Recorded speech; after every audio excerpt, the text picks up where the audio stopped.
Debemos intentar en este capítulo reconstruir el significado de la empresa de Cortés y responder a la pregunta de cómo ofreció su impronta a la relación de la monarquía con las nuevas tierras. ¿Cuál fue la experiencia de Cortés y por qué fue tan relevante para el devenir del Imperio español en América? Tras la muerte de Fernando el Católico en 1516, España conoció un periodo de transición. Viejas aspiraciones que habían irrumpido con Felipe el Hermoso y que deseaban ofrecer al reino una constitución, resurgieron a la muerte del rey católico. Muchos pensaban que el nuevo rey Carlos I, el futuro emperador, asumiría estas aspiraciones, respetuosas con la política de su padre. Sin embargo, la dudosa legitimidad de su reinado, la aspiración de Carlos al imperio y las exigencias fiscales que esto comportaba, así como la ambición depredadora de sus servidores flamencos, desorientó a los líderes del movimiento de los comuneros. Tras múltiples indecisiones, las ciudades declararon las hostilidades al nuevo mandatario imperial. Fue ese interregno, sin una autoridad clara en España, el momento que ofreció la oportunidad a Cortés para emprender su increíble proyecto. En efecto, Cortés no tenía autoridad delegada del rey para emprender una acción colonizadora por su cuenta y riesgo. Dependía de Diego Velázquez de Cuéllar, a la sazón, en 1517, adelantado de Cuba. Este ya había organizado varias expediciones hacia Yucatán y hacia Florida que habían traído noticias más halagüeñas de la existencia de pueblos más civilizados que los caribes de las islas. Sobre todo, la expedición de Juan de Grijalva recorrió la costa al norte de Yucatán y llegó al emplazamiento de la futura Veracruz. Entusiasmado por las alentadoras noticias de Grijalva, Velázquez encargó a Cortés que dirigiera la tercera expedición como capitán. Sin embargo, a última hora, Velázquez prohibió la empresa. Cortés decidió seguir adelante por su cuenta. Por la manera en que Velázquez se comportó con Grijalva, tenemos razones para asegurar que era un hombre suspicaz. Al parecer, se indispuso con él porque no había dejado ninguna colonia en el centro del Golfo de México. A pesar de todo, ignoramos las razones por las que deseó a última hora anular la expedición de Cortés. Es fácil pensar que éste tuviera el encargo de establecer por fin una base sólida en el continente y que Velázquez extremara las cautelas. Lo que hizo Cortés, en todo caso, no se entiende sin los antecedentes establecidos por los expedicionarios previos. Los barcos iban dirigidos por el mismo piloto, Antón de Alaminos. Era una expedición de continuidad. Siguiendo el camino conocido, Cortés se dirigió a Yucatán de nuevo, por donde ya había andado Córdoba y Grijalva. Entre los hombres de estas dos expediciones se había extendido el rumor de que había algún castellano entre los mayas, extraviado de las expediciones anteriores. Cortés se dejó llevar por la intuición de encontrar vivo a uno de esos castellanos perdidos. Desde el principio comprendió el valor fundamental de contar con un traductor. Iba a encontrarlo en la persona de Jerónimo de Aguilar.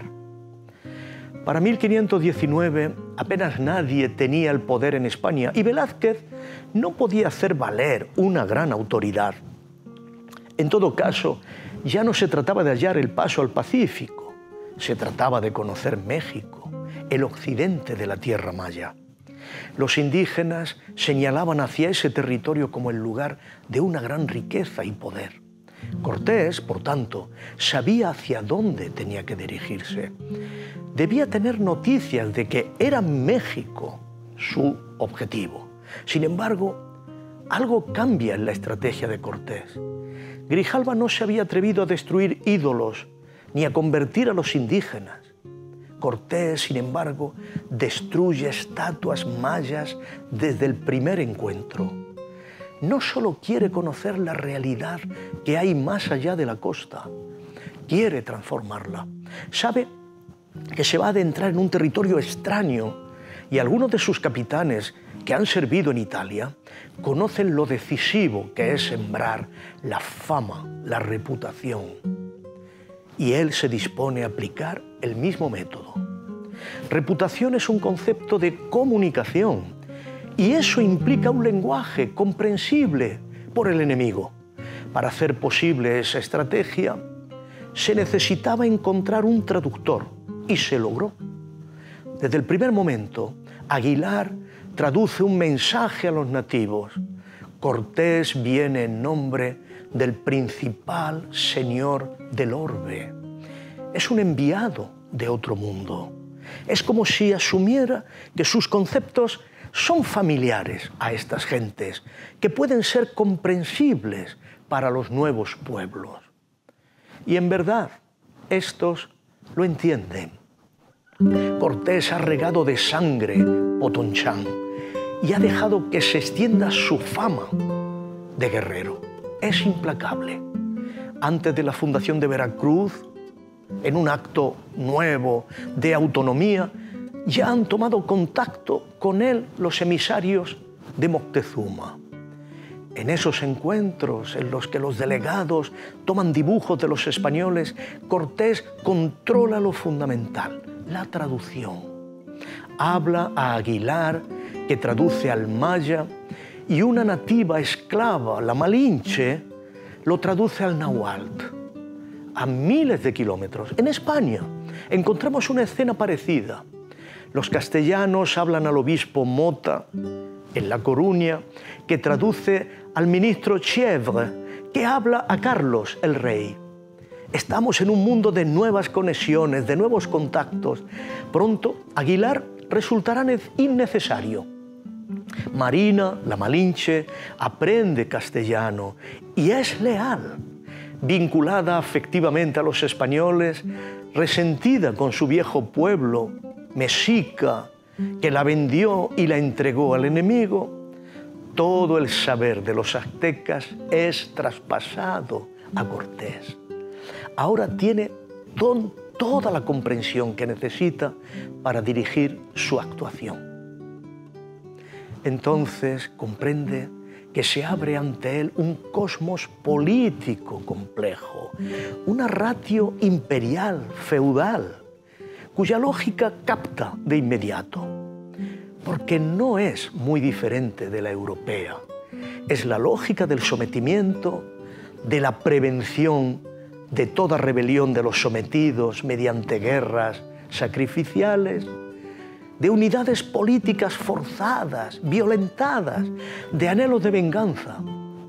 Nada que no suceda en Europa, donde los sacrificios humanos se realizan en los campos de batalla, en otros altares. Cortés se mueve rápido y sabe que tiene que lograr algo, reputación. Para ello ha de derrotar a un pueblo contrario a Moctezuma, el de Tlaxcala.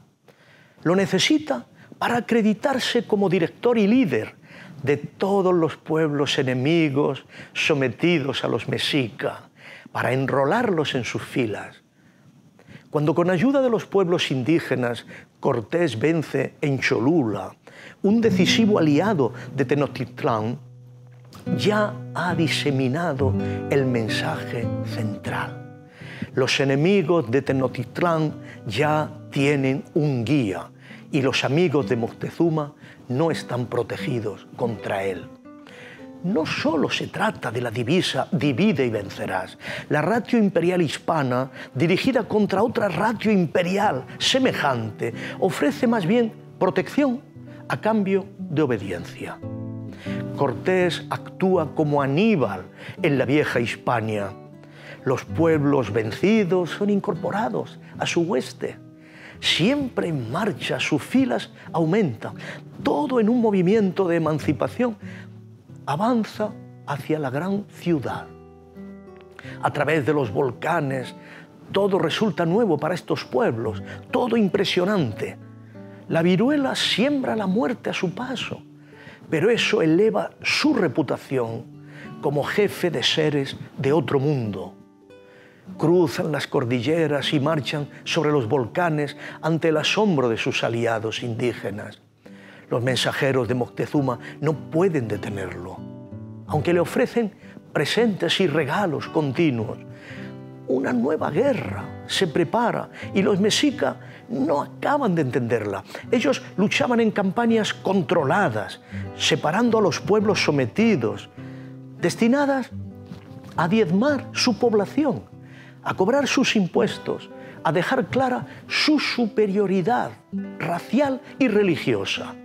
Ahora, una masa de pueblos indígenas, mezclada pero unida, avanza hacia la espléndida metrópolis, que hasta ahora se había sentido segura en el centro del antiplano, en medio de su inmensa laguna.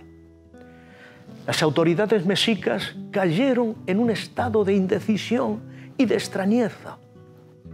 Insistieron en que Cortés regresara a la costa, pero cada vez que se lo rogaban, Cortés estaba más seguro de la debilidad del enemigo. Moctezuma no actúa de forma irracional, sino cauta. Sabe que la jugada será única y que todo se va a jugar a una carta, al todo o a la nada. Ha de medir muy bien sus movimientos. Lo que más le inquieta es esa marea de gente enemiga que se aproxima a la capital. Pase lo que pase en la batalla, será un antecedente fundamental. Nada volverá a ser igual en sus relaciones con los demás pueblos. Por eso no solo se trata de vencer, ha de vencer de tal manera que el imperio mexica sobreviva. Los mexicas intentaron ganar tiempo, comprar a Cortés con regalos, pero no podían arriesgarlo todo a una batalla en campo abierto con unos hombres mitificados, con armas nuevas, que hacen la guerra para matar, no para tomar prisioneros, que han roto todas las reglas de la guerra ritual y que han enseñado a los pueblos aliados, tlaxcaltecas, totonacas, los de Cholula, a hacerlo también. Cuando Cortés llega a Tenochtitlán, ya va ganando una batalla que Moctezuma no sabe neutralizar. Cuando está a su lado, continúa una táctica de ganar tiempo y esperar la ocasión. Quizá quiere dar la señal de que Cortés ya es su amigo y sugiere a los tlaxcaltecas y demás enemigos que han hecho el camino en balde, que no habrá lucha, que han sido traicionados. Quizá así proyecten su odio contra Cortés, cambien de bando y marchen de nuevo a sus tierras. Si Cortés quedara desamparado, tendría que hacer lo mismo. El caso es que no lo sabremos jamás. Aquella jugada de lógicas imperiales tenía elementos que comprendían los enemigos, pero también elementos que no comprenderemos jamás. Un lento compás de espera comenzó a discurrir y los dos caudillos buscaron la ocasión de asestar el golpe mortal al otro. Cortés acumulaba tesoros, pero todavía existía la posibilidad de que solo quisiera llevarse las riquezas a España. Por su parte, el extremeño pensaba lo contrario, que la desmoralización de los mexicas crecería conforme la conducta de su rey resultara incomprensible. En esta sociedad formalizada, ritualizada, la violencia debía ajustarse a esquemas de actuación muy definidos. Los mexicas en esta situación inédita ya no tienen la iniciativa. Cortés goza del privilegio del conocimiento y de la traducción. Puede decidir qué comunica, qué oculta, cómo interpretar la religión del enemigo, sus creencias, la debilidad que forja la magia en el carácter mexica y en sus líderes. La Malinche le ha podido dar a conocer los rasgos antropológicos de los mexicas y él puede presentar lo más beneficioso de los rasgos de los españoles y de su lejano e ignoto emperador, o de su Dios que jamás lo abandona. De este modo, interpreta los mitos de los mexicas a su propio favor, y esa superioridad hermenéutica perturba los relatos legitimadores del imperio azteca. Reforzado con la hueste de la expedición de Velázquez, que debía de ponerlo, y que finalmente supo integrar, Cortés regresa a la gran capital convencido de que ya no puede esperar más sin comprometer toda la empresa de la conquista. ¿Por qué no atacó Moctezuma entonces, cuando los españoles estaban divididos? Será siempre un misterio. Los hombres que Cortés ha dejado en la capital no pueden seguir con un juego que requiere la sangre de hielo. Las tensiones van en aumento también por parte de los mexicas, que ya no comprenden a su líder, Moctezuma. Al final, Cortés descubre las intenciones de los mexicas y se adelanta. De un modo u otro, Moctezuma muere, pero los españoles tienen que salir de la ciudad en una retirada espantosa. Cuando regresan a sangre y fuego con sus aliados indígenas, la ciudad se hunde en el caos. La insignia de la Virgen de Guadalupe se alza en el templo principal de la ciudad de Tenochtitlán. Con el tiempo, la divisa de los conquistadores será también la insignia de la independencia de los mismos indígenas levantados contra la corona española. El destino de América quedó sellado aquel día. El profundo mestizaje cultural que el tiempo forjaría tuvo como condición aquella destrucción radical del cosmos indígena de poder. Pero la gran capital imperial de los mexicas seguiría allí, dominando el futuro.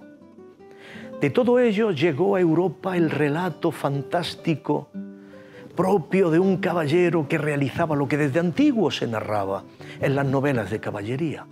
La fama de Cortés fue una fama europea desde el principio. No hubo en Europa hacia él otro sentimiento que el de admiración por la hazaña de un caballero legendario. Los tiempos de la leyenda negra no habían llegado. Sin embargo, esa fama europea de Cortés sembró la inquietud y los celos por parte de la monarquía española, que desde ese mismo momento se decidió a no permitir la existencia de una alta aristocracia carismática en América.